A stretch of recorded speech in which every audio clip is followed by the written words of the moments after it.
Hey everyone, I'm Stephanie, host and head bookologist here at the Get Literate podcast. I'm a book loving, notebook hoarding reader and writer on a mission to change lives one book and one notebook at a time. On this podcast, we explore the power of bookology and leading literate lives. We talk all things books and reading and notebooks and writing, mixed in with mindful practices and creativity to create lives we love. You can expect regular weekly episodes focused on 3 books you need to know about on a bookish theme and how to bring those themes to life in our actual lives too. You can also expect author interviews, notebooking inspiration, and topics to help us grow through what we go through and take inspired action to make our lives better. So grab a notebook and your TBR list and let's get literate.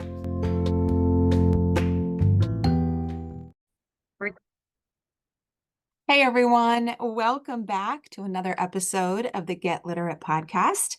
I'm Stephanie, your host and head bookologist, welcoming you back to another episode on how restorative reading and writing can make life better. Before we dive into today's content, I just want to say a big thank you for the comments and the messages I received about last week's episode. It seems that many of us have trouble with our TBR. We all have too many TBR lists. We all have too many books on those TBR stacks. And many of us get stressed out by the number of books that are just waiting for us. Now, I have to admit, I did feel a teensy bit better about the number on my own TBR list. If you listen to that episode, you know that my Goodreads want to read shelf had over 400 books, which I felt was quite a large number and wanted to get down to 100. But I heard from many of you with numbers much, much larger than 400. I mean, I'm talking thousands. And so I love that many of you took that episode as a call to action, as a challenge, and you are cleaning up your TBR list alongside of me. I also appreciate some of the book recommendations you are sending my way as you flip through your lists and help me figure out which book of the 3 I shared that are still at the top of my TBR list to read next. And I think it's going to be Out of Love by Hazel Hayes because it's a format that is new and I think it'll keep things fresh and exciting. So, on this podcast, we have done a lot of things. We are well over 100 episodes strong, and I love hearing about which episodes resonate with you, just like I heard about last week's TBR episode. Now, when I first started this podcast, way back at the beginning, all of my episodes were focused on a theme. And within that theme, I shared 3 books that I thought people should read, and then ways to bring that theme into their everyday life. But as I kept doing that, I wanted more. I wanted a space where I could just talk to you about the reading life, talk to you about the writing life, bring in special guests, bring in authors. And that's what I've done. And when I looked at the statistics of the downloads of the podcast and which episodes are most popular and which ones might not land as well, I always giggle to myself because consistently your favorite episodes are those more expansive episodes. And those original episodes that the podcast was originally conceived with are usually the ones that aren't getting as much downloads. So the facts are clear. You love the episodes where we talk more about the reading and writing life when those books might be embedded within, rather than standalone episodes that only talk about the books, which I love because it blends together 2 of my favorite things, books and notebooks, of course, and talking about how to use them more effectively and joyfully in our lives. And so we're going to keep doing that today. Today, I am going to talk to you about a topic that I've really been leaning into and experimenting with in my own life, and it's working. What am I talking about?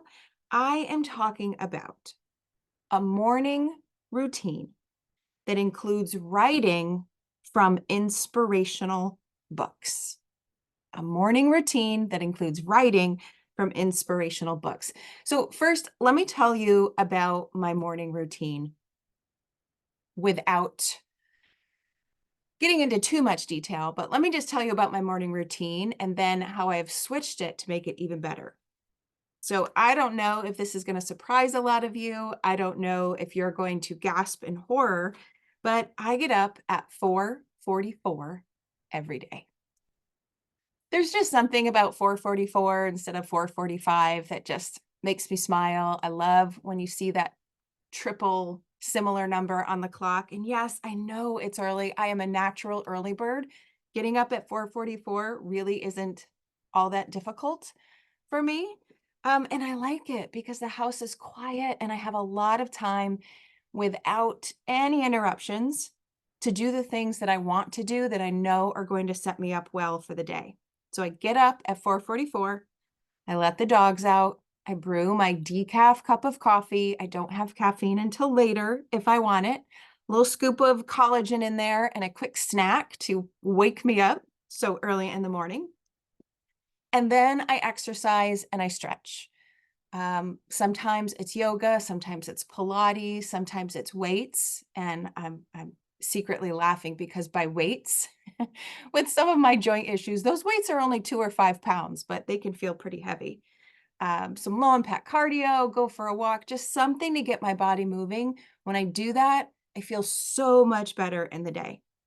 When that is done, then I decide, do I need that cup of caffeinated coffee or not? Most days, I do. And then I sit with that cup of coffee, and that's when I jump in to my reading and writing. Now, some days I will read only. Other days I will write in my morning pages notebook only. Other days I'll do something more related to my learning, like keep working on my meditation teacher class, or I will work on the picture book that I am writing. It varies a bit, but after that, I am ready to get on with my day, hop in the shower. The kids are getting up at that time. And I just feel so accomplished by the time 6 something in the morning rolls around that I really dislike when I can't get up at 4:44 and keep that morning routine going. Hopefully you'll keep listening now that you know I am a 4:44 in the morning kind of person. But recently, I have found a combination of things in my reading and writing life that is really working. If you subscribe to my newsletter, my email list, then you know every Friday I send out a weekly literate love note. And in that love note, I talk about very brief snippets of what I'm reading, writing, learning, and loving, and then give you links to the podcast episodes that I've published. Well, consistently over those last couple of weekly literate love emails, I have been telling you that my writing life is on fire. I am a morning page machine. And that doesn't always happen. My morning pages kind of ebb and flow for a variety of reasons, but right now they're flowing. And I sat down and I thought about what is working, because I feel really good when I can end a morning routine with a morning page session that feels like it worked. I feel better after writing. I am ready to get on with my day. And as I thought about it, I realized, so my morning pages, they feel good. I feel like they're helping me. I feel like they set me up for success. I feel like I'm learning something. And when I identified what the magic difference was from the other things that I have tried, I realized it was the reading I was doing first. So if you follow me, you likely know that I have been reading Beth Kempton's Kokoro. It is a beautiful book, all about this particular concept in Japanese wisdom for a life well lived. And it is beautiful. And every chapter ends with 3 notebook prompts that you can take to your notebook for greater reflection. Now, normally I would read a personal development book from front to back, and if the urge struck me, I would write, but I generally would not purposefully space it out and put as much writing in between the pages as I did. But there is something about this book that just called to me to write voraciously every single chapter. And I found myself in this really great routine where in the morning I would read one chapter of Kokoro, and then I would take those journal questions and I would instantly write about them in my morning page notebook. And it was wonderful. It was wonderful. It felt so good. I loved the practice. I was learning about myself. I felt fired up for the day. But then Kokoro ended. And my high feeling that I had about my notebook, it didn't always last. When I finished the book, that on fire kind of writing, that groove that I was in, it disappeared. And the writing that I was doing, it felt stale again. It felt stagnant again. I was writing the same things over and over, or I was just writing about what happened the day before. And my morning page writing just didn't feel as good as it did. And when something doesn't feel as good as it did, you stop doing it. And that's what happened. My morning page writing started to decline and I wanted it back because I found that feeling of writing and having it feel good so many days in a row in the morning, so invigorating. It just really set my day up better. As Julia Cameron says, she is totally right. So I wanted it back. I wanted that back. And so I just thought about it a little bit and I realized that kind of morning page writing that was sparked from my reading, it felt so good because it was purposeful. It was intentional. It gave me a focus, a good focus to bring to my notebook and explore more. And there's just something about that purpose and that direction really helped me. And I've talked in the past on this podcast of how my morning page routine goes up and down. I've tried multiple morning page experiments. If you want to know the 5 experiments I typically alternate between, you can go all the way back to episode 65, my 5 morning page experiments I think you should try, and I will link to it in the show notes. But this combination of morning reading, and not just any morning reading though, because I read books in the morning all the time. It was reading personal development books and then writing to whatever came up as a result of that reading. That seems to be a magic combination for me, at least right now in this season of life that I'm in. And I knew this about myself. I love writing in my notebook. I love pulling quotes from books and then writing about those quotes in my notebook. But instead of just using quotes, I was using chapters. I was using an essay or an essay collection. I was reading a poem. That is what has been working. And that's what I've been experimenting with. And I want to take a quick note. I do not mean here those journals that offer a prompt a day. I think those journals are wonderful, but I'm not talking about that. I'm talking about books with a narrative inside that sparks something that we decide to write about because of how we interacted with the book. That's what I want to talk about today. Those kinds of nonfiction, personal development, inspirational books that if you read just a little snippet in the morning and spend a little bit of time writing to it, that will make all the difference in the world. This doesn't have to be a long routine. This could be 5 minutes of reading and 10 minutes of writing. This could be 1 essay of reading and 1 page of writing. This could be a chapter of reading and 2 to 3 pages of typical morning page writing. It is completely up to you based on what you already do in the morning, how much reading and writing you can or want to do in the morning, and how this process feels to you. This is working really well for me, but obviously you have to experiment and see what would work well in your life. So I want to talk about the 3 categories of books that I've been exploring. And I want to recommend a couple of specific books for you if you think you want to give this kind of morning reading, notebooking routine a try. So the first category I want to talk about are personal development books. And these personal development books can be straight personal development books, meaning it is just a narrative and there are no specific notebook prompts like there were in Kokoro. Or it could be a personal development book that does have journaling prompts scattered throughout Journaling and notebooking is getting more and more popular, more and more recognized, more and more researched. And so I'm finding a lot of the personal development books that come out really do embrace journaling as a form of reflection. And so more and more of the personal development books I see have these prompts included. But it doesn't really matter. The idea is that you're reading something about personal growth, personal transformation, reflecting on who you are and where you want to go. And whatever that sparks in you, prompt or no prompt, that's what sends you to the page. That's what helps you uncover what you're really thinking of or capable of because it's coming out on the page of your notebook. So these personal development books might be books that are about health and wellness. It could be books that address I can never say that word. Let's just say spiritual books. Or they are books about daily habits or self-growth and personal transformation concepts. I've got a couple that I love that I think would work really well for this. And some of these I have read more than once, and I've come back to them now that I've realized this morning reading and writing routine is so powerful. I want to revisit those books again in this more intensive way.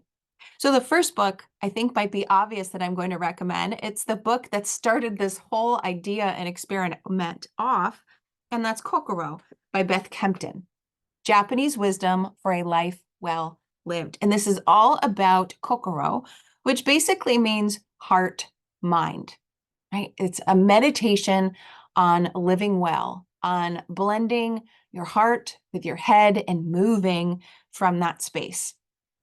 Every chapter goes a little bit deeper into the concept, where Beth researched it, explored it, grew this idea, and how it manifested in her own life. And as I mentioned, there are 3 notebook prompts at the end of every chapter, and every single one of these are amazing. I think my favorite was in a chapter that talked about time. How much time do we really have? How much time do we have left? And how do we want to spend it?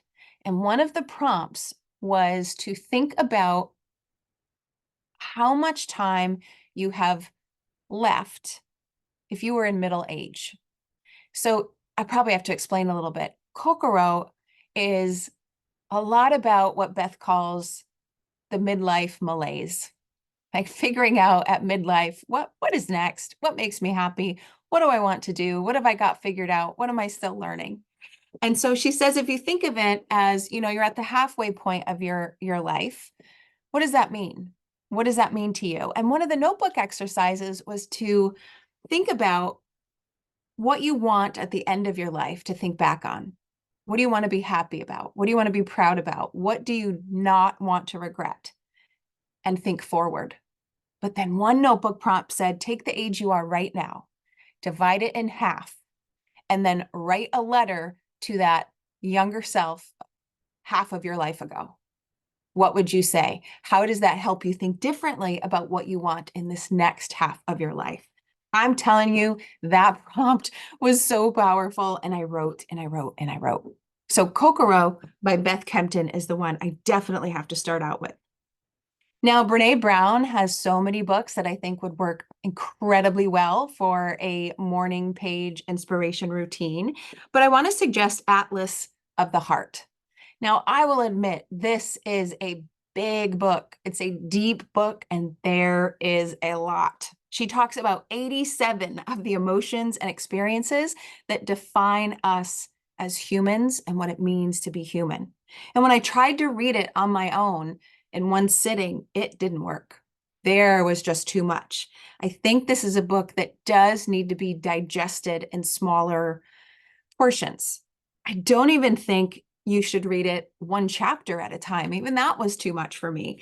But reading it a page at a time, a section at a time, a vignette at a time will really help you explore the range of emotions that we as humans experience.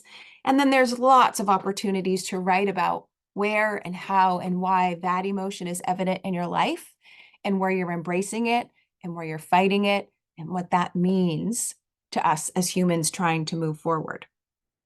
Now, number 3 is a classic book. Read it so many times. I think many of you have too. That's Untamed by Glennon Doyle.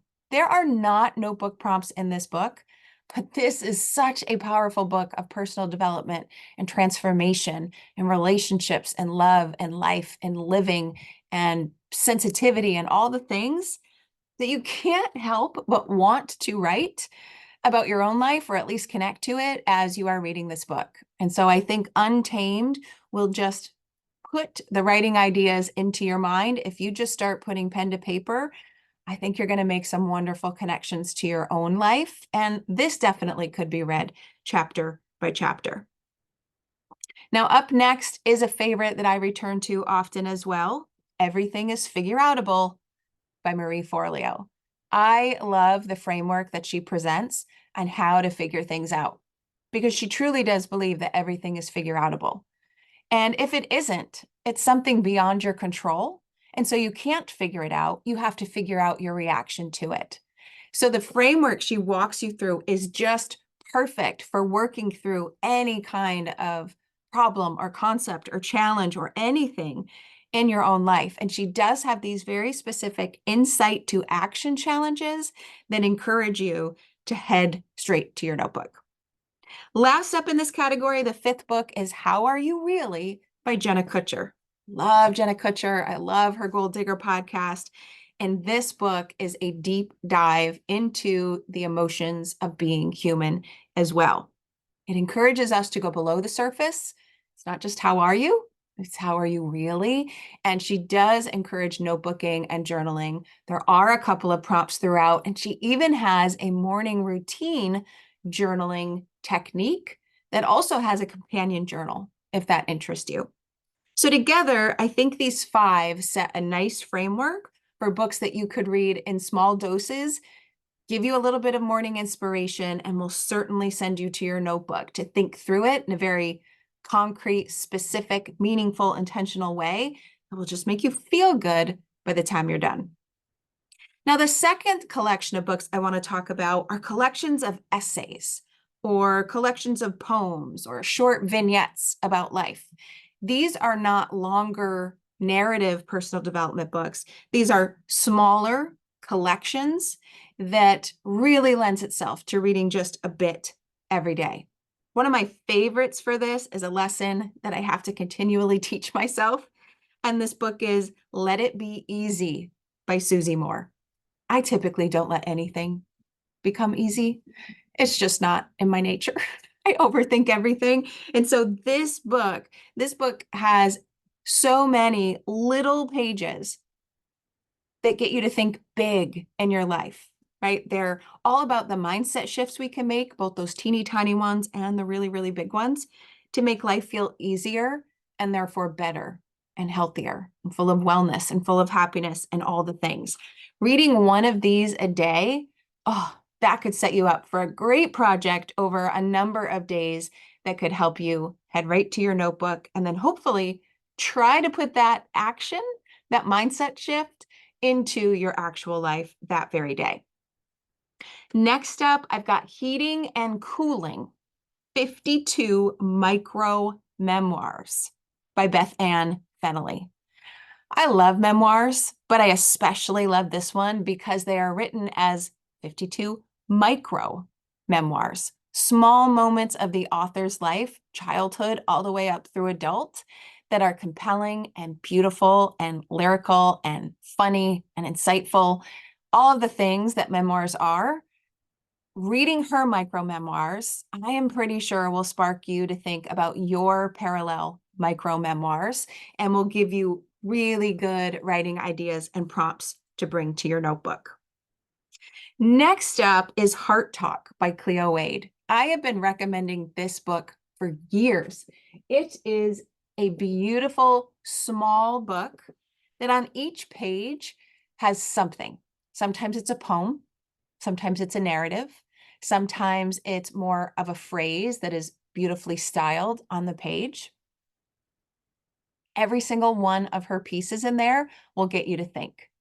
And so if you started your morning reading just one page of Heart Talk or a couple of pages of Heart Talk, and you stopped when something stopped you, right? You stopped, you paused, you pondered, you liked it more than the others. That's the call that you need to head to your notebook and figure out why.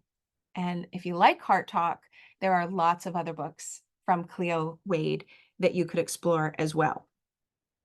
Now, I also love, and I've recommended on the podcast before,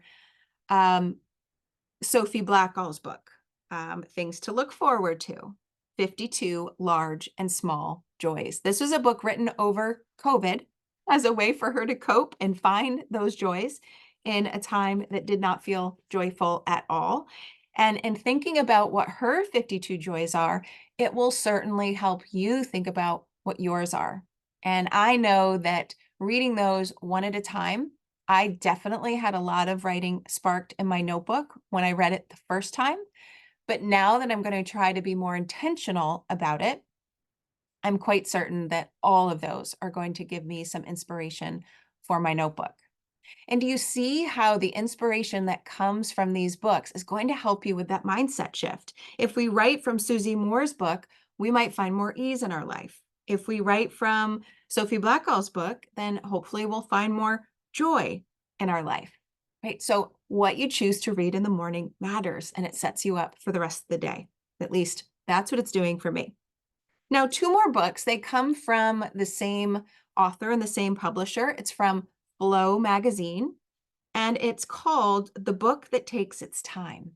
Now, there's also another one I highly recommend. I actually just read it in my Patreon community as part of a recent First Chapter Friday bonus episode, and that's called The Book That Loves You Back. These books are gorgeous, and they're not just books. They're books, they're notebooks tucked inside. There are beautiful papers that you're supposed to cut out and make things with. These books are an experience. So if you want something beyond just reading to spark your notebook, you might try the books in this series because it's more hands-on, more creative, and it may lead to more than writing in your notebook. It may lead to sketching, to watercoloring, to using stickers, to pasting paper on your notebook. So if the creative aspect really appeals to you, this could be one way to spark that in the morning and then bring it to your notebook. And finally, I have one more book to share, and it is a poetry book. It is a poem for every day of the year, and it's by Ali Aziri. I think I'm saying that right, Esiri. And there are literally 365 poems in there, old poems from long ago that are classics, as well as new poems from poets that you might not recognize. 365 of them, enough to read one every morning, and then head to your notebook to see what it might spark for you. Now, I have one category left, right? I've talked about personal development books, both with and without prompts, that I think you'll love. Then I talked about collections of shorter essays or poems or vignettes or experiences. Now I want to talk about one more category. And that category is it's a category of books that are purposely written to consume daily. Now, I do want to say these are not my favorite for the kind of writing that I've been talking about today. Why? Well, there isn't as much reading. I want you to read in the morning, however much you want, and then write from that reading and see where it takes you. These daily collections are really wonderful sparks, but there aren't much reading inside of them. So I think they're a great starting point, but they do act more as prompts rather than writing from your reading. But if you've never done this in the morning, this might be the place you need to start, because starting with reading and writing might be too overwhelming. You might not have that much time. So it's my hope that these could be starters for some, and that hopefully you will dip your toes into some more of the, what do I want to call it? The more lengthier readings as you keep going. But the first one I have to mention, because I just love all things Jen Sincero, is You Are a Badass, but not the book, the calendar. Have you seen that daily ripoff calendar? I love it. I have gifted it to my daughter for Christmas a couple of years in a row. And every day there's a little bit of kick in the pants inspiration from Jen. And those are often little quotes or a couple of sentences, really powerful writing that definitely gets you thinking. And if you flip it over on the back, there's usually an extra boost that can send you to your notebook as well. And there are all sorts of these daily kinds of notebooks. You never know. One author that you love may already have one, or you can browse if you're trying to cultivate a certain feeling. If you have a one word, I know a lot of my friends right now have the one word of joy. I bet we could find a daily rip-off calendar that brought whatever theme to life you wanted. And that could be a really great place to start. Now, book number 2 I want to recommend is called Read This for Inspiration by Ashley Perez. Simple Sparks to Ignite Your Life. This is a small, hardcover, colorful, beautiful book with things to ponder, experiences to try, mind shift, hacks to make, all connected together in this beautiful, colorful, as I have said, book. And so if you just want a little bit of text every day to send you to your notebook, Read This for Inspiration could be the book for you. Now, there are also books out there that are a year of, and then fill in the blank. We've got A Year of Self-Care by Dr. Zoe Shaw. This one is fun because it is 15 minutes a day of self-care. There is a little spark, a little idea, and then a little exercise for you to do, often things that you can do in your notebook. And so if you did that every day, 15 minutes for 365 days of the year, over that year, you would have 90 hours of self-care. Isn't that a cool way to look at it? If you just did something for 15 minutes a day, over time, that adds up to 90 hours a year. And if you did something for 90 hours out of the year, you're going to get better at it. And what better thing to get better at than self-care? But there's also a year of self-love, and there's also a year of positive thinking. A Year of Self-Love is written by Troy Love, coincidental. And A Year of Positive Thinking is written by Cindy Spiegel. And those are little mindsets to make big impacts on your life. I've got one more thing. One more thing that I think you could use in this daily collection category, and that is your own collection. So many of us, as we read, we put sticky notes in at the quotes or the sentences that we love. We mark it with a book dart. We put a highlighter sticky note tape on it. Oh my gosh, some of us might dog ear the corners. I don't want to know if that's you. And then others of us, myself included, take those quotes that we love and we put them inside a collection. I have a notebook that is dedicated only to the quotes that I have gathered from my reading. And so if that's you, you can just go to your own notebook every morning and flip through and be reminded of all those beautiful quotes that you have collected over time. And in the morning, browse them, see which one stops you, and just trust that that's the one you need to write about right now. And then write it at the top of your notebook. Write it at the top, write about what comes up, and then end by thinking about something you could do today to bring that quote or that reflection or whatever it is you cultivated on the page, how you could bring it into your own life. So you can mine your own notebook for these kinds of quotes, or even just go online to Goodreads, look up a personal development book that you like or that you want to read. A lot of times people will note in Goodreads the quotes that resonated with them, and you can just start there. So those are a lot of books that I had shared today. It is my hope that after reading this episode, you will consider either adding or expanding to your morning routine to include a little bit of reading and a little bit of writing to set you up. So what do you have to do? Well, think about what your morning routine is like right now. And here's the thing. I would love for you to do this in the morning, but the bottom line is if you do this at all, it's going to help. In the morning, it might help set you up for your day. But if you do it in the evening, it could help set you up for tomorrow. So the morning writing works for me, and I would love for you to try it, but you've got to pick what's going to work for you. It's not going to work unless you do it. So think about the time that might work for you. Start off with 5 minutes. Read one little quote a day and write for 3 minutes.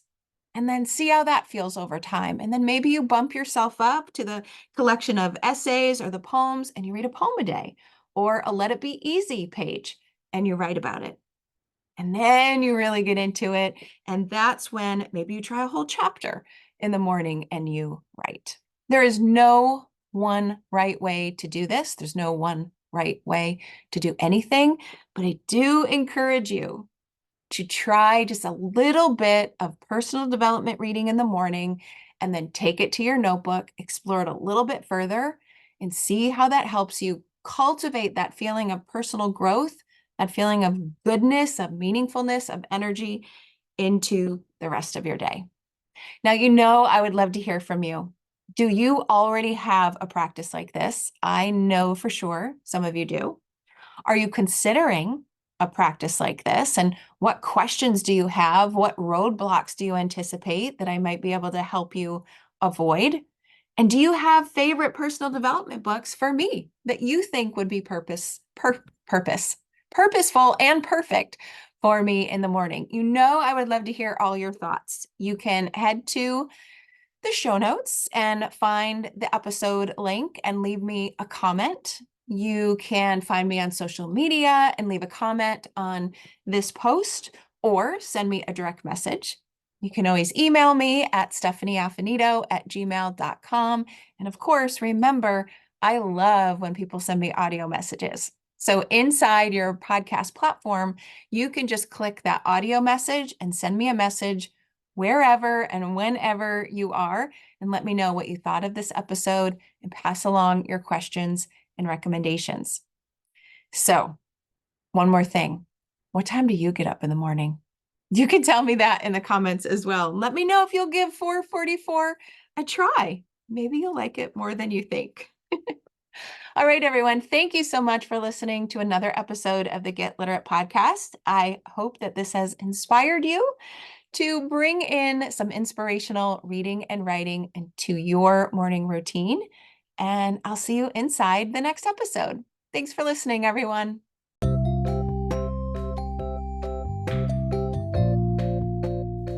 Thanks for listening to today's episode of the Get Literate podcast. You'll find links to all the books, resources, and ideas mentioned in the show notes and at alitlife.com. Plus, if you want more, you might like to join my Patreon community.